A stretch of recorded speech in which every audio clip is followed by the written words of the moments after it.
Wakil Wali Kota Palembang Fitriyanti Agustinda didampingi Kepala Dinas Kesehatan serta Direktur Rumah Sakit Bari mengunjungi pasien bernama Kusnadi yang sebelumnya ditemukan dalam kondisi memprihatinkan dan terlantar di ruang perawatan inap G18 kelas 3. Fitriyanti Agustinda menjelaskan kunjungannya ini dilakukan karena berdasarkan informasi di Rumah Sakit Bari terdapat salah satu pasien dalam kondisi yang terbilang memprihatinkan.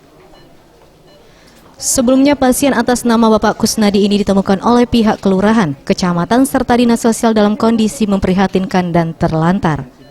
Diketahui dari hasil pemeriksaan pihak rumah sakit bahwa pasien mengidap meningitis atau radang selaput otak. Kelurahan dari kecamatan dan juga dinas sosial langsung membawa pasien atau Bapak Kusnadi ke Rumah Sakit Bari, dan di Rumah Sakit Bari sudah dapat penanganan dari dokter. Dari informasi dari dokter, memang Pak Kusnadi ini juga terkena